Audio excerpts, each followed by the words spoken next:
Welcome back to another deep dive on the Explainer.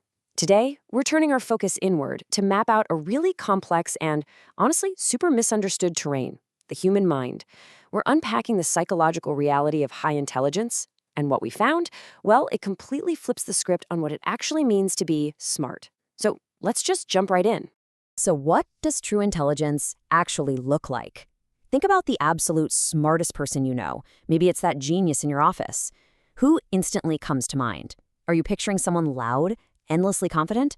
You know, the person who completely dominates the room and always has a quick, definitive answer for literally everything? Well, hold on to that image, because based on the psychology, we might be totally misjudging who the smartest person in the room actually is. The traits we usually associate with genius, they're often completely backward. Section 1. The Genius Stereotype, Myth versus Reality. Pop culture absolutely loves a specific trope, right? Think of almost any movie or TV show with a genius character. They're usually portrayed as these hyperconfident, loud, cold rationalists, basically walking human calculators who are completely immune to feelings. But the psychological reality paints a much more nuanced picture.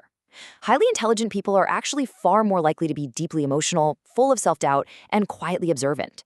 It's really not about being this arrogant know-it-all who talks over everyone else. It's actually about experiencing life with very few internal filters, just absorbing every single detail of the environment around them. Section 2, the unquiet mind, the internal engine. Okay, let's break down the actual cognitive mechanics of a highly intelligent brain. First off, their mind literally never switches off.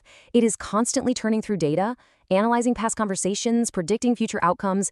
It's exhausting just thinking about it. Second, they possess incredible cognitive flexibility.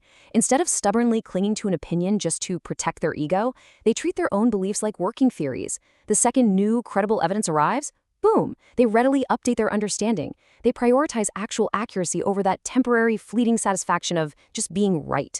It's an incredibly powerful trait, but man, constant recalibration is draining. And third, to feed that relentless mental processing, they have a massive driving need for novelty and new intellectual challenges. Now, on a physical, neurological level, a highly intelligent brain isn't just smarter in some abstract way, it literally has richer connectivity between distant regions. Imagine a computer with 100 complex programs running all at once.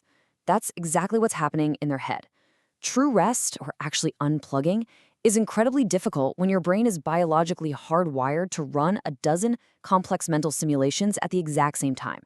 It's kind of like trying to fall asleep while a full symphony orchestra is warming up right next to your bed.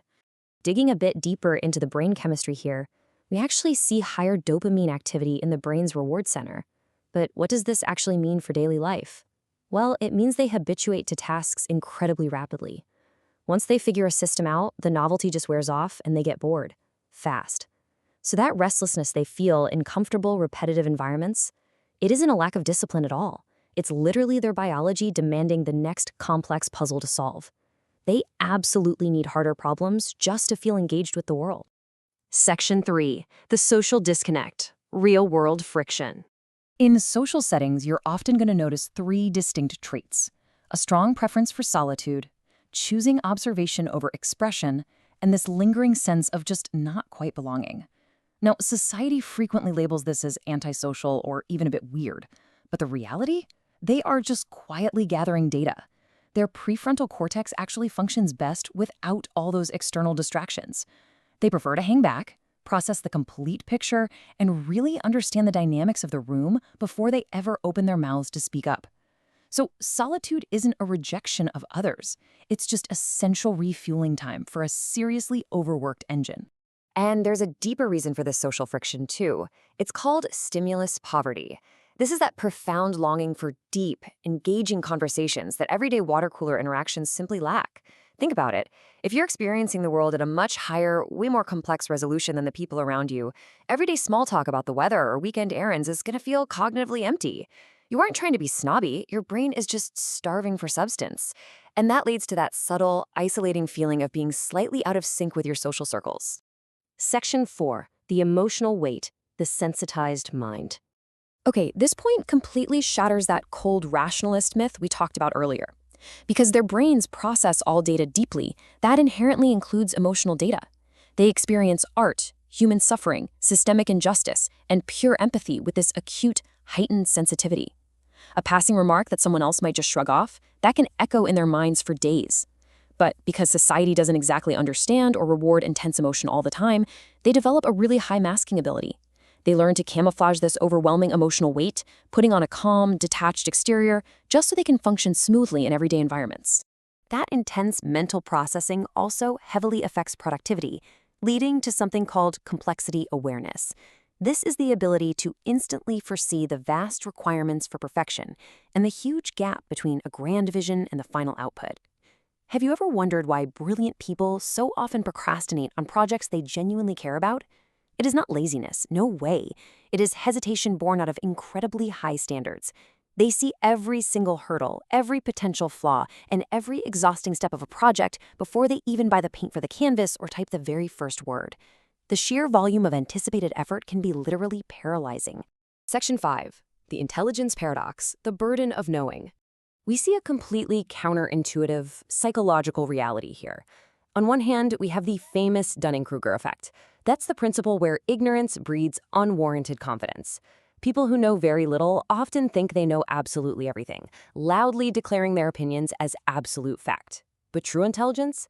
That creates high IQ awareness. Because highly intelligent people grasp the vast interconnected complexities of a subject, they are acutely aware of exactly what they don't know. Every new piece of knowledge just reveals a dozen new questions. And that vast unknown fuels persistent self-doubt rather than blinding arrogance. Ironically enough, the absolute pinnacle of all this intelligence is perfectly summarized by 3 simple words: I don't know. A truly high IQ comes with profound intellectual humility. They are completely, 100% comfortable admitting when they do not have the answers, because they don't tie their personal ego to pretending that they do. There's zero shame in lacking a piece of data. For them, the genuine pursuit of truth is always going to be more important than just looking competent in front of others. It's a remarkable sign of inner strength and cognitive maturity. Section 6. Living without filters. A brain at max capacity. Anxiety, indecisiveness, and standoffishness are often just natural byproducts of running at maximum capacity. The outside world consistently misjudges highly intelligent people because we confuse incredible cognitive processing and deep data gathering with personal flaws. What looks like an anxiety disorder to us might actually just be a brain automatically running 50 different simulations of the future to avoid mistakes. And what looks like aloofness or coldness, that's often just a mind quietly observing, waiting for deeper intellectual stimulus before choosing to engage. At its core, having a high IQ is about experiencing life's complexities with very few filters. It's an incredible tool that drives human progress, for sure, but it's also a surprisingly heavy personal burden. So think about this the next time you encounter someone quiet, observant, and maybe just a little restless in your life. Are they disengaged, or are they just processing the world at a resolution we can barely even imagine? Thank you so much for exploring the complexities of the mind with me today. Keep asking questions, keep learning, and we'll see you on the next explainer.